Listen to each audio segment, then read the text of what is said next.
une de Bonjour la France aujourd'hui. Attention, un chien peut en cacher un autre. Des chercheurs sud-coréens, à l'origine du premier clonage réussi de chien en 2005, il s'appelait Snuppy, c'était un lévrier afghan, ont donné naissance, il y a quelques jours, à 3 chiots grâce aux cellules du premier. Ce ne sont pas donc des clones, mais des reclones. Pourra-t-on tous demain cloner son chien? Et puis à quoi ça pourrait bien servir? On va tout vous expliquer dans un instant avec le généticien Axel Kahn, mais pour le moment, Ariel Wiesman, vous nous en parlez comme vous l'entendez? Oui, ça va être mon petit coup de patte de la journée. Dédicace à Nadia Dam. Alors, les Coréens sont joueurs.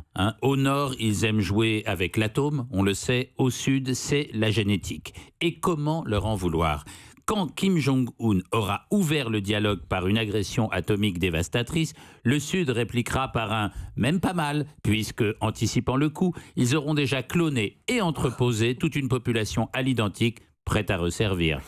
Pendant que le Nord entonnera un hymne à la gloire du poupon leader, le Sud chantera en chœur « Mon papa à moi, c'est le même que moi » sur l'air de Stomy Bugsy. Ah oui, c'est bien de l'avoir reprécisé parce que je n'ai pas tout de suite reconnu. Ouais.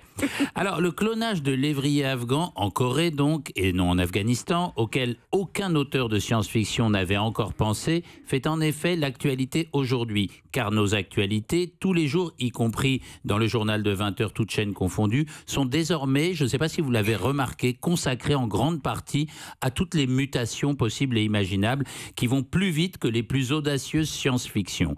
J'aurais pu rester en France, puisque en France, beaucoup plus tradit que ce clonage, un peu old school, c'est seulement un homme brûlé à 95% qui se fait greffer la peau de son frère jumeau, autant dire son clone version bio si vous voulez. Le clonage des chiens, celui de Snuppy, déjà lui-même clone de taille, tous deux morts d'un cancer, est plus qu'une curiosité de l'actualité. Déjà en 2005, le magazine Time avait élu cet élégant canidé, Snuppy, invention de l'année, et puis il l'avait oublié, sans même publier un avis de décès en avril 2015, 13 jours après son 10e anniversaire. C'est important de savoir pourquoi le 10e, vous verrez. En clonant 4 fois Snuppy, puisque l'un des 4 chiots n'a pas survécu, ce qui est dans la mortalité ordinaire des chiots, nous créons une occasion exceptionnelle, oui, d'observer le développement du cancer, mais surtout de comprendre pourquoi Tai, le premier donneur, a vécu 12 ans, alors que Snuppy, son clone, n'est resté que 10 ans de ce monde. Le mystère du vieillissement accéléré des clones peut nous révéler les secrets de notre décadence cellulaire et à ce titre, ce clonage est une source d'espoir. Mais le ton de l'article, parce que j'ai été voir l'article dans la revue scientifique, le ton de l'article purement scientifique, celui qui a été donc publié par les 9 chercheurs en génétique ayant piloté l'expérience, a pourtant bien quelque chose d'inquiétant. L'article commence ainsi. Le clonage animal est devenu une méthode populaire de production d'animaux supérieurs pour les besoins de la science et de l'industrie. C'est la première phrase de l'article.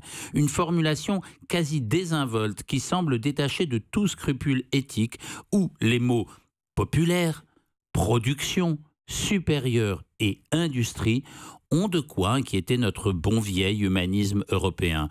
Un humanisme de ringard, un scrupule de faible, certes, mais même si on veut vieillir moins vite et vaincre le cancer, on y tient quand même un peu. Merci beaucoup, Ariel Wiesman. Europe 1.